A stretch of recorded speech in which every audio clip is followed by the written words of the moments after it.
Hi everyone. Yatani Rat Dano here, coming at you once again with another video where I force feed you my opinions that you never asked for. It's Halloween.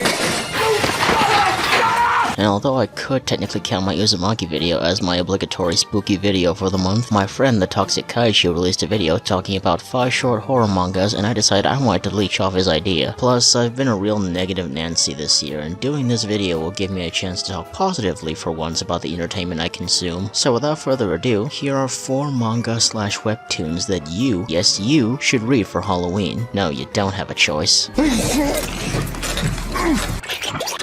Number 4. Doubt, by Yoshiki Tonogai. The story of this manga follows a young man by the name of Yu Aikawa, who's managed to make a bunch of internet friends through playing an online cell phone game called Rabbit Doubt. The rules of the game are as such. You take a sizable group of players, with each one being labeled as rabbits. One person out of the group of rabbits will be randomly picked to be a wolf who has managed to secretly infiltrate and blend in amongst them. The wolf's job is to kill all the rabbits, while the latter have to band together and vote out who they think is the wolf. Guess correctly, the wolf dies, and rabbits win. However, if you guess incorrectly and vote out the wrong person, the rest of the rabbits are immediately devoured by the wolf. Get your smelly fingers away from the keyboard, I see what you're doing. There will be no mention of the silly astronaut game in the comments. You are not funny. One particular day, Yu and his group of online friends made plans to finally meet each other in person for the first time. On the day of the get-together, he runs into his childhood friend Mitsuki by coincidence, and the two are then joined by the other 2 Rabbit Doubt players. There's the hot-tempered delinquent Eiji, the cheeky, flirty second female Haruka, and Rei, a frail little girl who previously had a career as a hypnotist until she was eventually exposed for being a fraud and lost all function of her legs after a failed suicide attempt. I guess that isekai dream of hers just wasn't meant to be.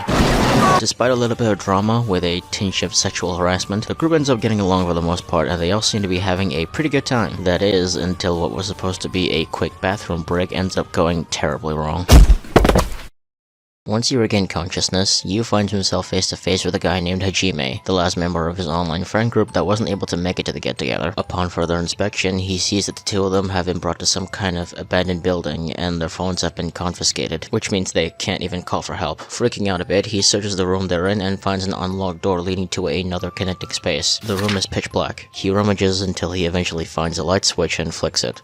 The room lights up. The first thing he sees is a bloodied stuffed rabbit left at the center, and plastered against the wall was none other than Rei's lifeless corpse. Thoroughly freaked out, the 2 are forced to explore the building to find a way out, running into Mitsuki, Haruka, and Eiji along the way. They all choose to reconvene back at the room with Rei's corpse, and after exchanging information, they all realize that each of them has had singular barcodes engraved on different parts of their bodies. They hear a sound that turns out to be Rei's cell phone. Unfortunately, there's no reception, only a single notification that a new message has been received. Rabbit Doubt. Start. That's when the situation truly becomes clear. Someone has taken their harmless little phone game and made it into a reality, meaning the one who murdered Rei was currently in the room with them. The wolf had already placed itself among the group of rabbits, and they will continue to pick them off one by one if not stopped. And what happens from here onwards, you're gonna have to find out by reading yourself. There's only about 20 chapters of this, so it'll be a pretty quick read, and it's also the only manga among these recommendations. You might not get much mileage in the horror department, and even I'll admit it gets kinda stupid nearing the end, which is why it's at the very bottom of this list. However, if you enjoy a good mystery with some captivating art and decently entertaining characters, then you'll definitely still have a pretty fun time just like me. Alright, on to the next one.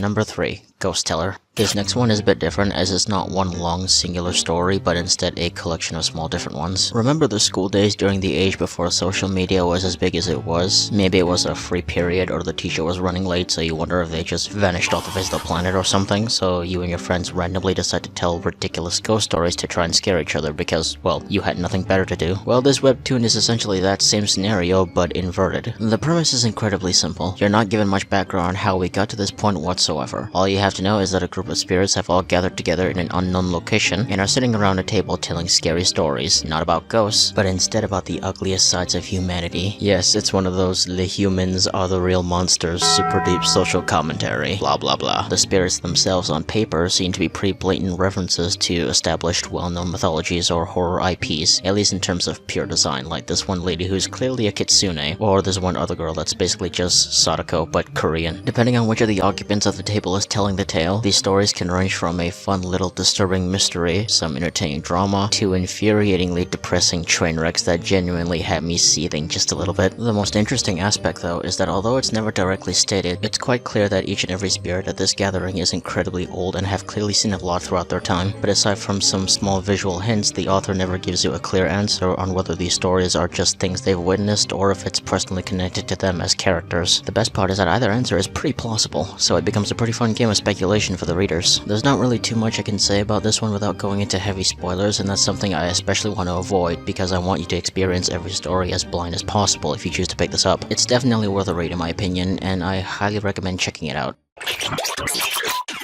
Bastard by Karn Pekin. Now, the name of this author might already be ringing a few bells, as one of his other works, Sweet Home, is actually pretty popular, being well known enough to get a Netflix adaptation. And as we all know, if Netflix wants to leech off and butcher one of your IPs to make money, then you've truly made it. That being said, this segment is not going to be about Sweet Home, but instead his work before that, which I think doesn't get enough attention outside of the general webtoon/manga community. The story of Bastard revolves around a teenage boy by the name of Jin Seon, who was born with glass bones and paper skin. On the surface, his life for the most part seems pretty normal. Sure, he might face occasional ribbing from delinquents at school due to how extremely frail and gloomy he is, but it's not as if he's the main target or anything. Instead, he's mostly just ignored, almost as if he was invisible in the school, and that's completely fine by him. In fact, he's actually quite glad that he has basically no friends, because he makes it a point to try and not get close with anyone, and his reason for doing so is very simple. He doesn't want to be responsible for any potential friend of his falling under the radar of Dong-soo Seon, his father. Dong-soo, to the public eye, seems like your typical image of what a good father is. He's a successful businessman, being the executive CEO of an established company, and yet he talks to everyone in a soft-spoken, respectful manner. In fact, in the very first chapter, we see his face bandaged after supposedly getting punched while trying to stop a fight on the street. They make sure to really try to hammer in how much of a Samaritan he is, as we see him being nothing but an incredibly good-natured man who seems to have a genuine love for his frail son. Then you learn that Dong-soo's wife is apparently dead, and you start to wonder whether or not Jin's animosity towards his father is some kind of misguided way of lashing out to cope with her death. Unfortunately, the reality of the situation is just never ever that simple.